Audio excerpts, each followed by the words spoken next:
Bonjour, dans les deux vidéos précédentes, c'est-à-dire les vidéos 26 et 27, nous avons résolu le système séculaire dans le cas où les orbitales moléculaires s'expriment comme une combinaison linéaire de deux orbitales atomiques identiques.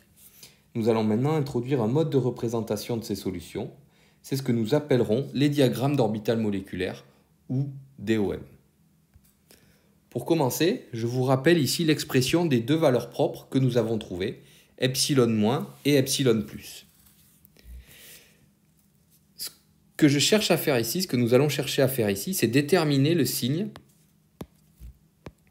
de ce terme ici, de ces deux termes. Donc nous allons nous placer dans le cas où S, c'est-à-dire le recouvrement entre les deux orbitales atomiques, est supérieur à 0, c'est-à-dire est positif. Pour avoir une idée, pour évaluer le signe de ce terme, je vais remplacer H12 par son expression dans l'expression empirique de Wolfberg et Helmholtz, que je vous ai donné dans une vidéo précédente. Voici ce que donne ce terme. Vous faites apparaître ici H11 plus H22, mais qui est égal à H11 ici, divisé par 2, donc c'est égal à H11. Et vous allez mettre en facteur H11 fois S, ce qui vous donne cette expression. Et nous avons la même chose ici pour epsilon+. Nous voyons que 1 moins 1,75 est négatif. S, nous faisons l'hypothèse qu'il est positif.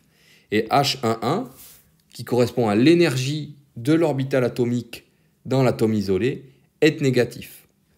Par conséquent, nous avons quelque chose de négatif fois quelque chose de positif fois quelque chose de négatif.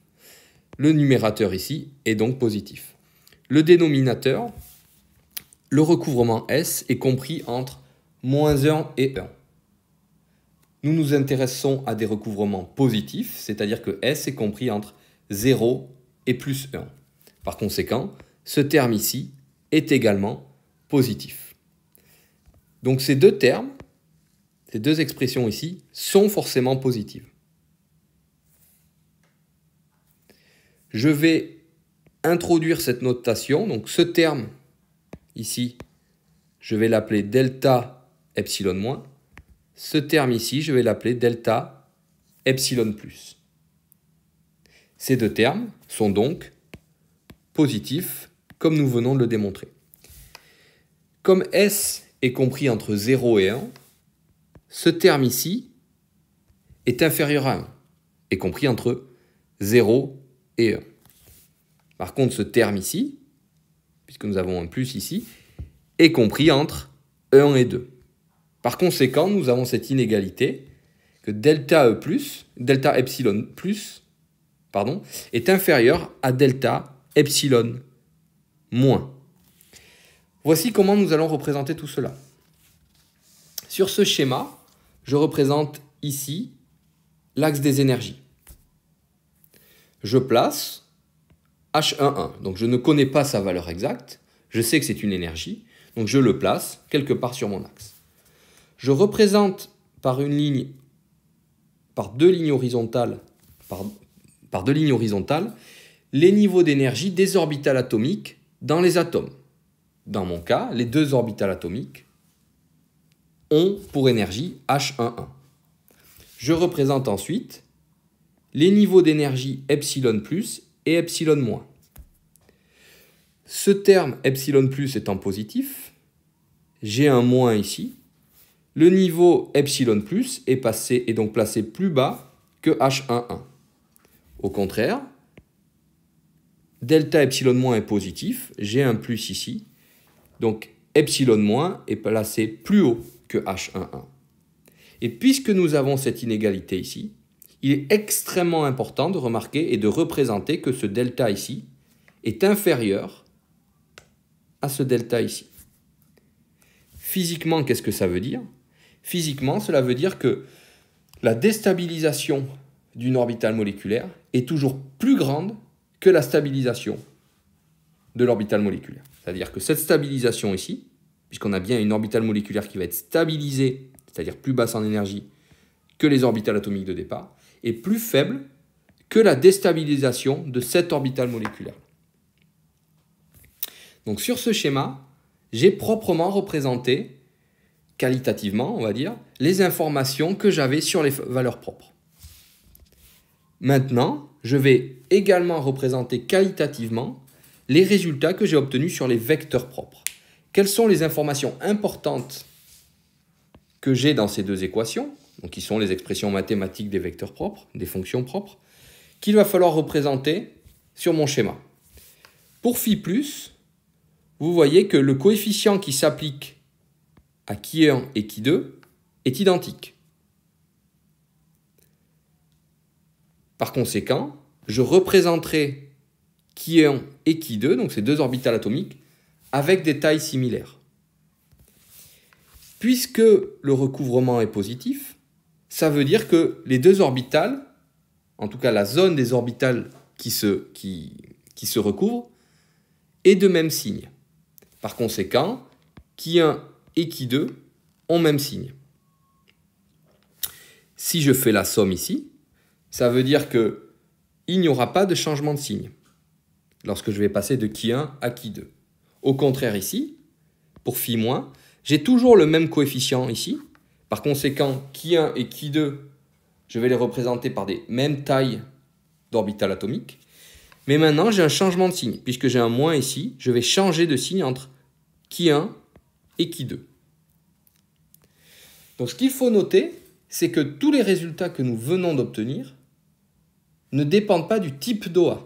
Tout ce que nous avons démontré est valable, quelles que soient les orbitales atomiques que j'utilise dans la combinaison linéaire, à condition qu'elles soient de même énergie.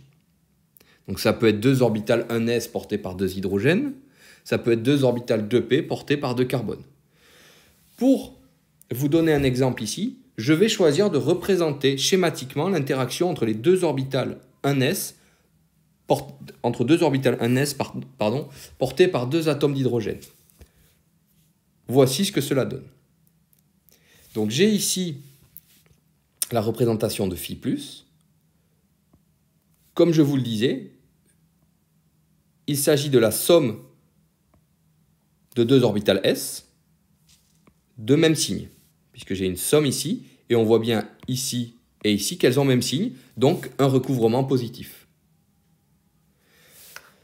Je les représente avec des sphères de même taille, puisque le coefficient ici est le même. C'est-à-dire c'est le même coefficient qui s'applique à qui1 et à qui2. Pour phi-, encore une fois, nous avons le même coefficient ici qui s'applique aux 2 orbitales atomiques, donc sphère de même taille. Par contre, nous avons ce moins ici. Donc j'ai un changement de signe entre cette orbitale atomique et cette orbitale atomique. D'où le fait que la première est blanche et la deuxième est noire. Donc, dans ce schéma, j'ai représenté qualitativement le maximum d'informations que j'avais sur les valeurs propres de mon système et également sur ses vecteurs propres. Donc ce schéma, il faut bien le voir comme une représentation qualitative du résultat de toute la démonstration mathématique que nous avons fait précédemment. Ce schéma, alors vous l'avez vu l'an dernier, c'est ce qu'on appelle un diagramme d'orbitales moléculaires. Et ces diagrammes d'orbitales moléculaires, c'est le cœur du cours que nous allons faire dans les prochaines vidéos.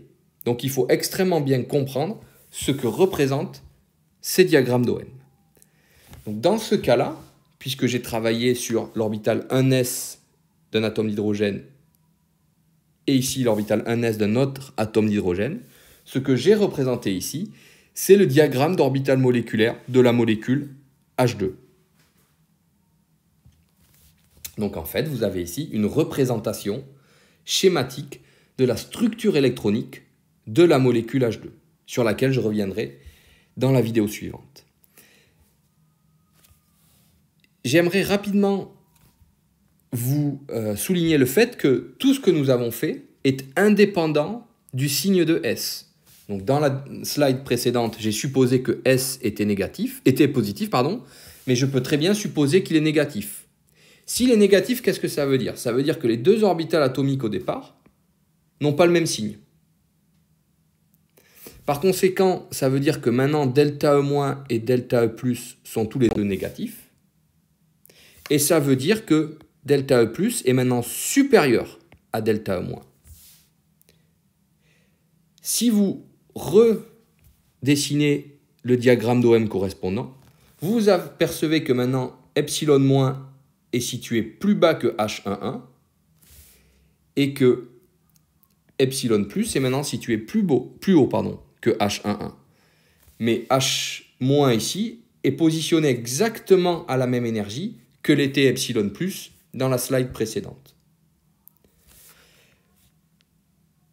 La fonction propre associée à epsilon-, c'est phi-. Et phi- a toujours ce moins, cette différence ici. Donc maintenant, nous allons faire la différence entre une fonction qui était positive et une fonction qui était négative. Donc nous aurons la fonction positive moins la fonction négative. Et au final, nous allons retrouver la fonction que nous avions précédemment, c'est-à-dire la fonction où il n'y a pas de changement de signe entre les deux orbitales atomiques. Et maintenant, phi+, qui est la fonction propre correspondant à l'état de haute énergie, a toujours un plus ici, mais qui 1 étant positive et qui 2 étant négative, nous avons bien un changement de signe. Donc encore une fois, la fonction propre est identique. Donc ce que ça montre ici, c'est que le signe de S n'a aucune importance sur le résultat final. Que l'on considère un S positif ou un S négatif, le diagramme d'OM à la fin, c'est-à-dire les énergies obtenues et les vecteurs propres, les fonctions propres obtenues, seront identiques, seront les mêmes. Dernier point à souligner, je vous ai donné l'exemple du diagramme d'orbital moléculaire de H2. Mais encore une fois, toute la démonstration que nous avons faite, nous l'avons faite dans le cas général de l'interaction entre deux orbitales atomiques identiques. Donc si maintenant, au lieu de prendre des orbitales 1s dans ma combinaison linéaire, je prends deux orbitales 2p portées par deux carbones différents, eh bien j'aurai une orbitale 2p ici, une orbitale 2p ici. Vous voyez que les lobes qui vont se recouvrir, ce sont deux lobes de même signe. Par conséquent, je suis dans le cas où S est supérieur à 0. Et mon diagramme d'OM va me conduire encore une fois avec un epsilon+, un epsilon-, un delta epsilon- qui est plus grand qu'un delta epsilon+, une orbitale moléculaire phi+, qui correspond à la somme des deux OA, et une orbitale moléculaire phi- qui correspond à la différence des deux OA de départ. Donc bien voir ici que tout ce que nous avons fait depuis la vidéo 26 s'applique à partir du moment où on regarde comment deux orbitales atomiques de même énergie interagissent entre elles, ou comment deux orbitales atomiques de même énergie vont former des orbitales moléculaires.